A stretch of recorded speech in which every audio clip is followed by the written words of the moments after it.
Hi, and welcome to another edition of Newsmakers Journal of the Vaccine Year. I'm Jerry Roberts. It is Wednesday, April 21st, and I am very pleased to welcome back Council Member Oscar Gutierrez. Oscar, thanks so much for taking the time to speak with us. Thanks for having me. And we always disclose when Oscar comes on the show that he was the very first director of Newsmakers long ago, but largely responsible for our vast global success ever since then. So we'll put that out there. Hey, with that said, I got a bone to pick with you, Oscar. On at the council meeting back in March 9th, which was the day after I posted my interview with the mayor. You went off on me, I think, as saying you need to be wary how the media manipulates you and turns something that's supposed to be positive into a negative. What did I do wrong? What was that all about? So I don't think I specifically identified you. I was mainly speaking in general of the media as a whole. Yeah, it just seemed that, again, I don't think it was you. It just seemed like somebody was trying to use the fact that you published that interview with the mayor on International Women's Day to make it as if she was being insensitive to women. Again, when I commented on that, I publicly, condemned what she said to her. But I just felt like that was an inappropriate use of your interview and of that holiday. So I just wanted to state that I know when you record your shows, it's usually on Fridays. So I know that it wasn't like the day of and she decided to say something inappropriate. So I just kind of wanted to clarify, because it had seemed to me that it was fairly obvious that there was some kind of rallying going on to throw that at her, and I didn't think it was accurate. Yeah, well, just for the record, I haven't the slightest idea when International Women's Day is, so I'm not surprised. There's that. But secondly, I published I post everything.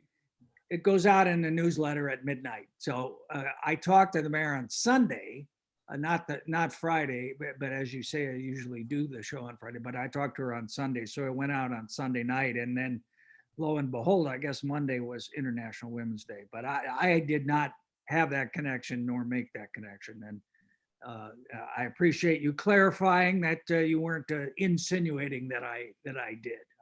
Sure. No, I mean, as you know, I'm a film and media major, so I've always been interested in how media works and how we observe it and react to it. So I just felt like I would throw my 2 cents into that situation. Well, and I agree with you. I think there was a little organized commentary at the meeting that day that was behind that by one, if not more, of her opponents in the mayor's race. All right, so you had the most famous case of COVID in Santa Barbara, made the New York Times. How are you feeling? Are you a long hauler, or are you okay now, or what's the situation? Yeah, what's interesting was that I had symptoms for about 2 weeks, and after testing positive, and then I was suffering from these kind of like random bouts of fatigue, where I just would get really tired and have to like lay down or sit down for a bit. And I never really felt that before getting COVID. But then when I got my vaccines, they went away. So interesting. I think that was kind of odd that the vaccine kind of reversed the effects of the virus. So yeah, but you're okay. So I'm feeling fine now. Yeah, I've been on jogs and been on bike rides, and I've walked up Carrillo Hill, and my breathing is just as normal as it was before. I've always had asthma, so I've always had a little issue breathing, but I haven't noticed it any worse than before. let's broaden that out a little bit, because as you know, we've had this discussion and debate primarily at the Board of Supervisors, but elsewhere about who's getting the vaccine and who isn't. The white community, the Latino community, and so on. What are your thoughts on that? And specifically, do you feel like there's a vaccine hesitancy in the Latino community that is leading to a lower percentage of Latinos getting the vaccines?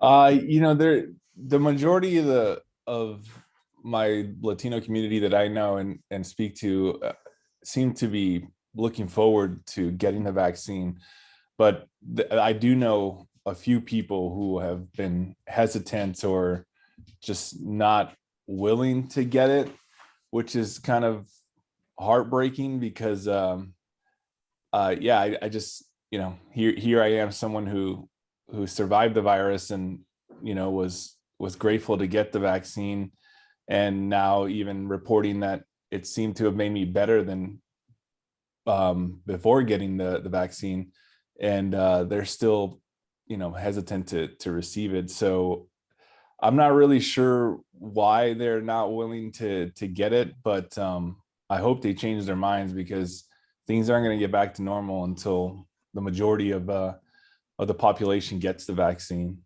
And in terms of how the county has rolled it out to the extent that they have, do you think that it's been equitable? Again, I think Doss Williams had some comments about this, that he particularly thought white people were jumping the line somehow. What's your impression? I can't really give too much insight on that, other than my mom and her friends got the vaccine pretty quickly. They're in their 70s, which I thought, obviously give it to the most vulnerable population. They got theirs fairly quickly. But I know that some people obviously felt like it wasn't fast enough, or it isn't fast enough. But, I also understand that there's an issue with the supply. So would I wanted it to be faster and more readily available? Absolutely. Do I understand that isn't necessarily realistic? I as well understand that. So yeah, I feel, I wish it could have been done quicker, but I feel like I think yesterday someone at the meeting, the city council meeting, mentioned that I think more than half of the population in Santa Barbara has received the vaccine, which is really great. And I know that there's other cities and other counties that it's not even close to that. So I'm glad that the population is so willing to get it. Let me ask you about a couple of city issues. The council recently voted two things. One, to keep the promenade for another year, and the other to go ahead with this long-term plan for State Street. But I want to ask you, you had some concerns about the 400 block. What's that about? What's your concern? So half of the 400 block, the half that's closest to the Westside, those businesses, well, actually the whole 400 block, they've been very adamant with me, because I represent half of that block, that they don't think it's equitable that their block hasn't been shut down like the 500 block all the way up to like the 1200 block of State Street. And it is a little frustrating when you're standing on the 400 block and you look down the street and you see the 500 block shut down, and it's just packed with people, especially on the weekends. It's just overflowing with people. And then their businesses on their block, which is right down the street, barely have anybody at it. And they feel it's directly related to the fact that it's not shut down. And they obviously want their businesses to thrive and survive like everyone else is on State Street. And they just want it to be shut down. The city staff has told everyone that they can't really shut it down right now because it's an access point for emergency vehicles to be able to get to and from the beach. So they allowed parklets on the 400 block. So there's a little space for those businesses to go out into the street, but it's still not the same. They're still not getting as much foot traffic as the other blocks, and they just want the same treatment, and we've come up with ideas, possibly even turning Haley and Gutierrez into two-way streets to try to address that access situation. But again, the city staff says it's gonna take a while to be able to do that, and it's gonna take quite a bit of money to be able to reroute that. But we hope it happens soon, because again, we shut down State Street, all those blocks of State Street pretty quick. So hopefully we can make something happen. But you agree with me, I'm sure, that it looks like a garage sale out there when you walk around with all the various parklets and the neon green paint and the bicycle freeway down the middle of the State Street. What's your perception of how things are looking out there? It's an evolution. I feel that everyone's just kind of feeling it out, trying to see what works and what doesn't, and also what they're being allowed to build on the street. I feel like soon enough there'll be a pretty consistent style that'll be adopted and implemented. But right now we're just kind of feeling it out, because again, we don't really know how permanent it's going to be as of yet. So there is the potential of having to remove it all again. So you don't want to get too invested in it. And I know the businesses have already invested a lot. So yeah, there's going to be a little mismatching going on, a little kind of a carnival feel, I guess you can say. But some people are drawn to that, and some people dig it. So so there's that. And then with the bicycle situation, I mean, I'm a little biased because I do ride my bike, and even before State Street was shut down, to be honest, when it was a regular street, State Street was the safest street to ride your bike down. It had a designated bike lane going all the way down to the beach, and yeah, it just makes sense that we'd carry that through. I know the paint isn't very appealing for most people, but I think it's a federal requirement for bike Well, lanes to use I'm that. informed by Rob Dayton, no less a figure, Oscar, that there is a second color. It's a forest green, and you'll be interested in that because it was the guys in Hollywood making movies who had green screens that the neon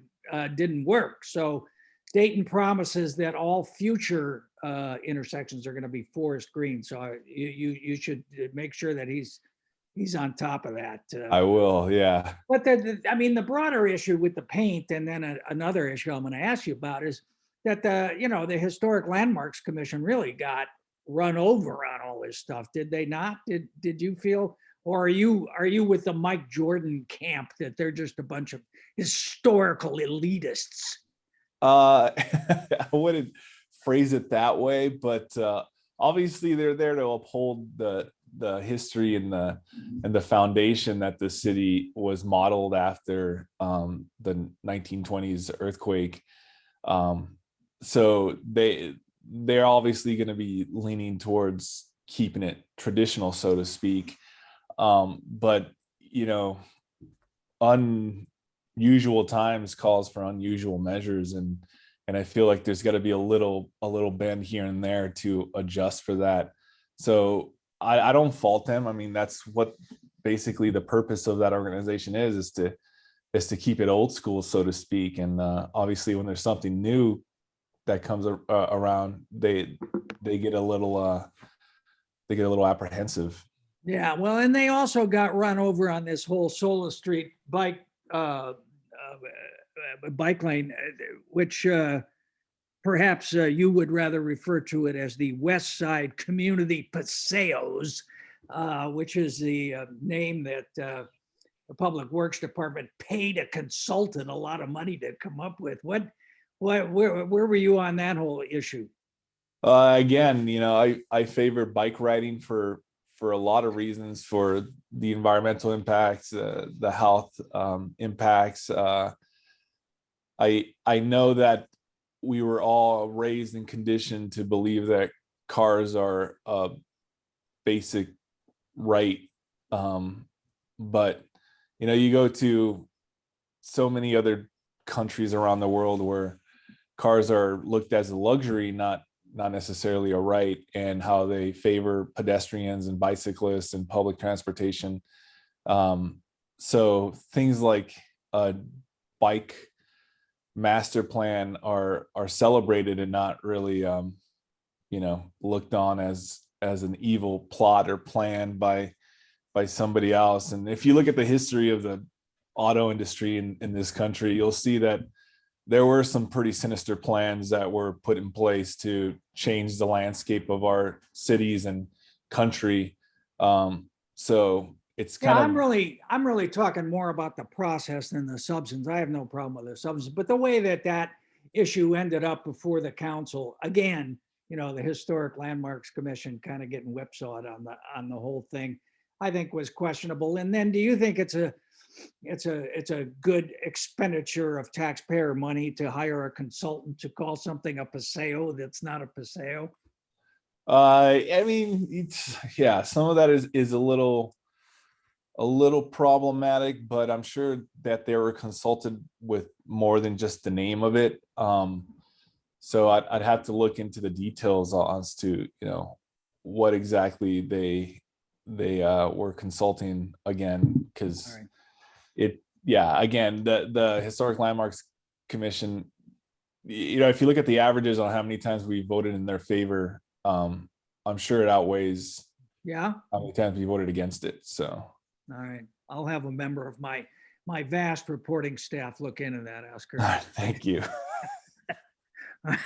Hey, another thing where I thought you cast an interesting and kind of decisive vote was on this whole debate over the floor area ratio issue, where you kind of went old school with Kristen Snedden. I thought it was interesting that the people who voted for that, or who were clearly favored, in the end, everybody voted for it, had all grown up here.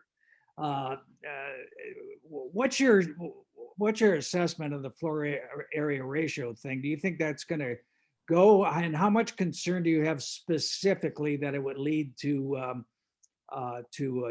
taller buildings, tall 6-story or so buildings? Unfortunately, I feel like that's going to be inevitable. I think it's just going to happen over the years. Really?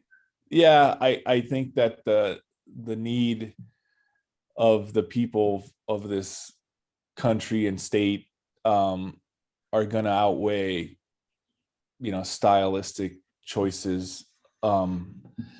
Obviously we have a homeless crisis, we have a housing crisis, and we're going to have to build homes for these people, and I've been pro housing since the start. The only thing we can do, I feel anyway, in my opinion, is we can slow it down a little bit. And yeah, I grew up here, and the one thing that I appreciate whenever I travel and come home is the skyline. Is how I can see the mountains and I can see the hills. But with these new regulations, they put that at risk, and it will change the feel and the atmosphere of the city, having taller buildings. But again, I understand the purpose and the need for it, and I know that eventually it's just going to happen. But I just kind of want it to slow down as much as legally possible, because I don't want to lose that element of the community that I was born and raised in, and what makes it special. So it's not that I'm against housing. Obviously, you can look at my voting record. I've voted in support of more housing consistently, but I just get nervous when I mean, you've been to cities with massive buildings. You get this sense of claustrophobia, or the term canyonization. So why do you say it's inevitable? Well, I just know that the legislation from the state and from federal government is going to come down on us even more as the time passes, and we're going to have to give more and more. We're going to have to give up things like that more and more to be able to abide by it. So yeah, like I said, I think that we can only slow it down, but we can't stop it. So people need to kind of realize that, because they act as if we can just stop it. And in my opinion, I don't think we can. Do you think that anyone who wants to live in Santa Barbara should be able to live in Santa Barbara? I mean, yeah, I think theoretically, if we they live can, in a free country, if you can, you should be able to live anywhere. but if you can't afford to live in Santa Barbara and you want to live in Santa Barbara, that the government should make sure that you can? That's A philosophical question. Yeah, it's a bit of a complicated question. I mean, I've lost a lot of friends and family because of it becoming unaffordable here. So that's hitting on some strings inside of me that make me feel like, yeah, they shouldn't have been priced out. But I also understand that there's a lot of hardworking people here who were able to build their properties to be a certain way, and they should be able to reflect that financially. But it's a tricky situation because there's property rights and what it's worth, and the people's rights and what they're worth, and we're trying to do our best to balance that out. But yeah, that's a hard question to just say yes or no to.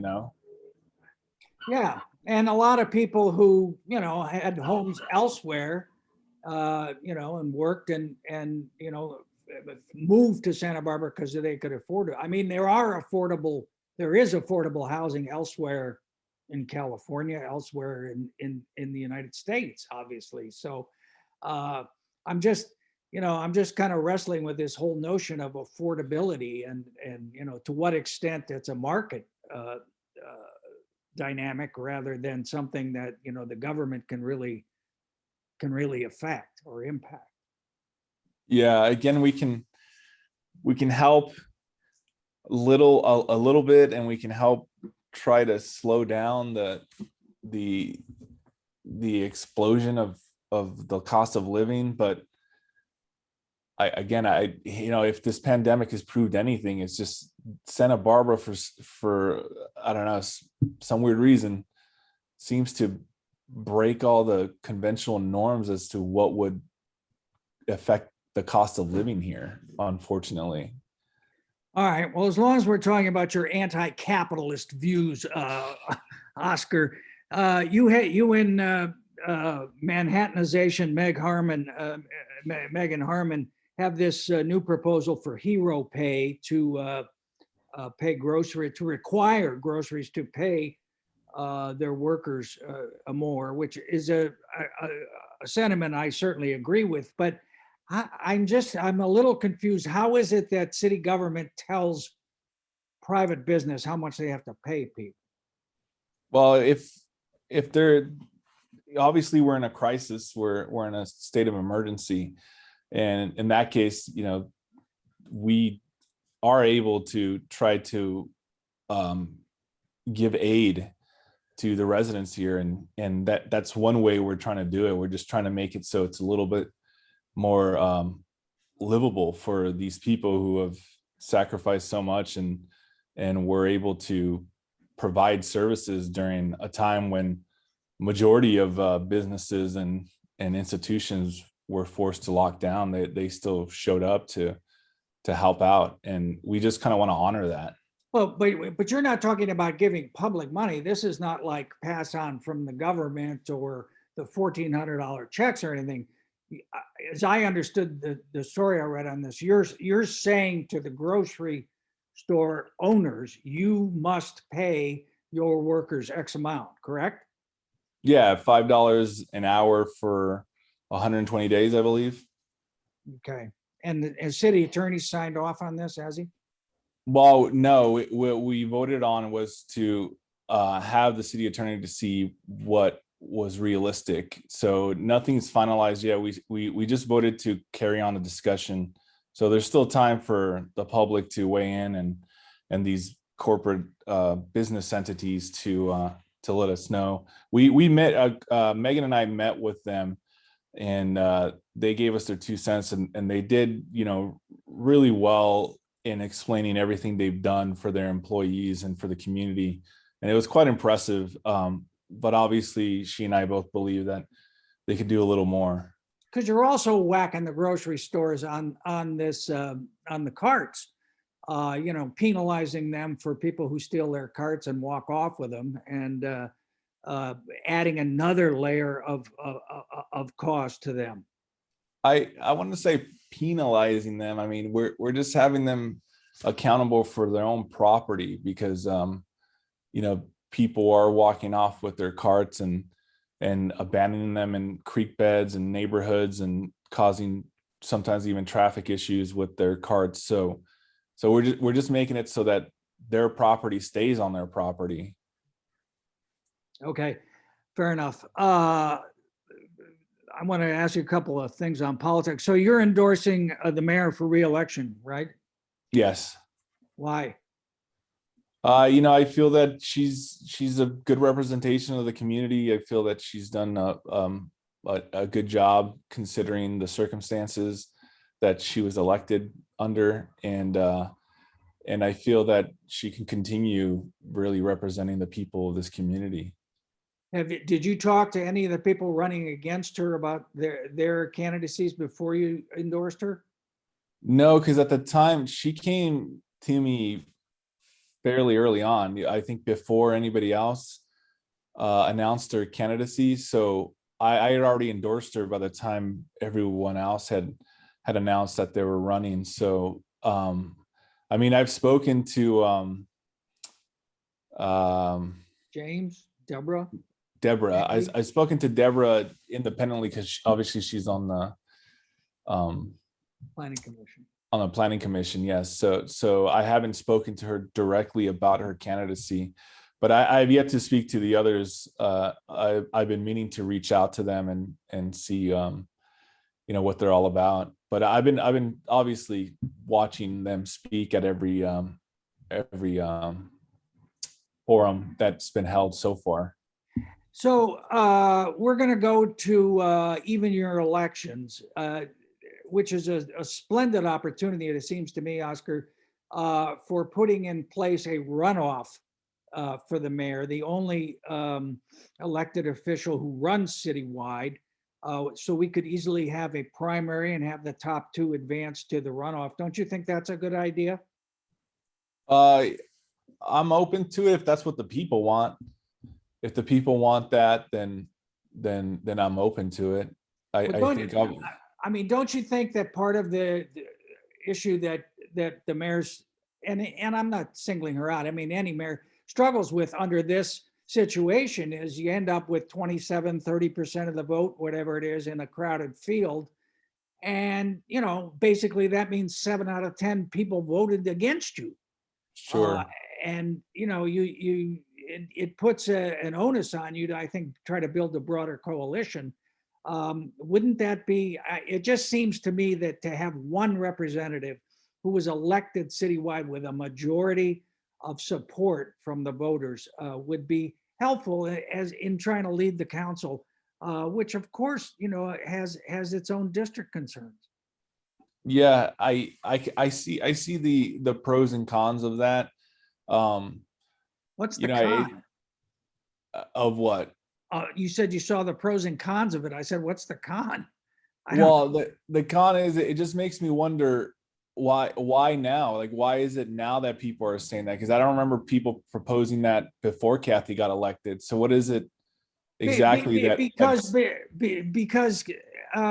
we used to have citywide elections of everybody ran citywide. So yeah, but the mayoral position is still citywide. It's the only citywide election that we have. I know. And so that because and I don't mean to select your race, but for example, what'd you get to 800 votes or something? So I got getting what 1,007 votes. Okay, all right. To be exact. I must have missed the And it was almost 54% of the vote. Well, see, you got a majority. That makes Yeah. sense. That makes sense. Okay, I'm for that. which we could do that too. Any district where there isn't a majority in the primary, we should go to a runoff. All right, are you endorsing your colleagues, your other three colleagues for a reelection on the council, Yeah, I am. including Kristen Sneddon? Yes. Okay, all right.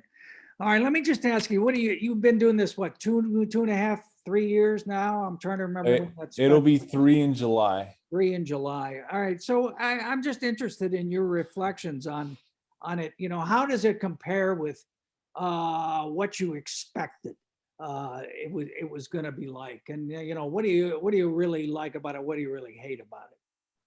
Well, the pandemic, I think, was something that that changed everyone's perspective. So it wasn't really something that I foresaw. Obviously, I was aware of situations like this when I decided to run, because remember that Kathy was elected mayor in November of 2017, and that's when I started thinking about running. Was then. And then in December is when we had the Thomas fire. So that whole month, and then into January with the debris flow, I was well aware that these disasters would be something I would have to assume responsibility for to a certain degree. So I was well aware of having to step up and acknowledge that if I was going to take on this position.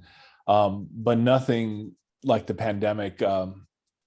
There was really nothing to prepare me for that, so looking back now, it's been a roller coaster ride. Obviously there's ups and downs and twists and turns, but I feel that I'm doing a pretty good job representing my district and the people, and really being out there. I interact with a lot of residents via social media, because I'm on almost every platform. And a lot of my residents appreciate that, because they don't know where to access the city website, but they know how to access me on Facebook or on Twitter or on Reddit, and they really appreciate it. There's been a lot of policy decisions that we've passed, like involving housing and renters' rights and stuff that a lot of my residents really appreciate and are thankful for. And yeah, it's been hard for sure. There's been a lot of sleepless nights, a lot of nights where I'm like, how am I going to vote on this? How is this going to affect the community in the future? And what am I not realizing about this issue that I should, So it's just something that, I could say that it definitely changed me. My friends and family have noticed it, that they tend to say you're a lot more serious now, and it's just And it's just something that happens. You're dressing better. I will give you. Thanks. Yeah. We'll give you that. Hey, last thing. This LA Magazine story presented a pretty negative view, dystopic view of City Hall. What was your take on that? I had spoken to the writer of that. Oh, you talked to Mitchell? Yeah. I ironically, he wrote, remember, I'm a film and media major. So he wrote and produced a lot of the programming I watched as a child. So when I was speaking to him and he was telling me that, it was this weird moment of like, well, you formed a lot of my understanding of what entertainment is, of what media is.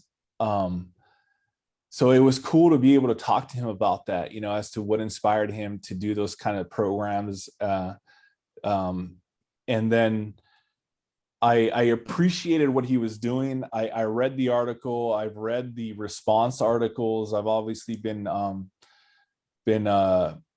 met with city staff about the issues that were that he highlighted in his piece. Obviously, I can't really comment on the details, but I think the response articles pretty summed it up fairly well about how some of it wasn't necessarily as accurate as it could have been. But the investigation is still is still ongoing, so I can't really comment too much Do more you than think that. Paul Casey should be fired?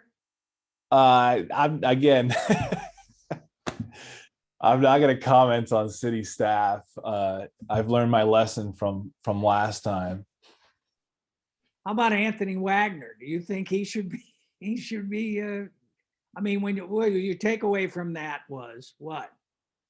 That Uh, do you Again, think I can't comment on city staff. The investigation is still ongoing. all right, I can only wait. let me try this way.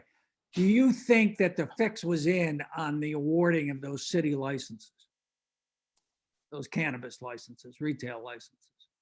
Again, it's still an issue that's under investigation, so I can't really comment on that. All I can say is that, as you know, I've been pretty outspoken about holding city staff accountable, even at the dismay of my colleagues. And that's because the people want me to. That's what I'm supposed to be doing. So when the information is presented and the time is right, then we can make our decisions about that. All right, fair enough.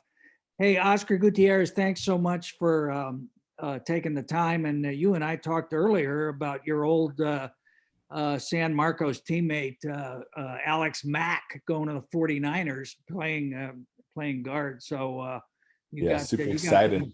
You got some rooting interest there, and I'm counting on those tickets. Are you you're a 49er fan? Yeah, you're from the Bay, right? Yeah, yeah. Okay. I'm glad that he came back to California. Obviously, I wish it could have been Southern California, but I have family in the Bay, so it'd be a good weekend getaway to watch him play. Yeah, great. All right, listen, Oscar, thanks so much, and stay safe out there. Yeah, you too. Thank you.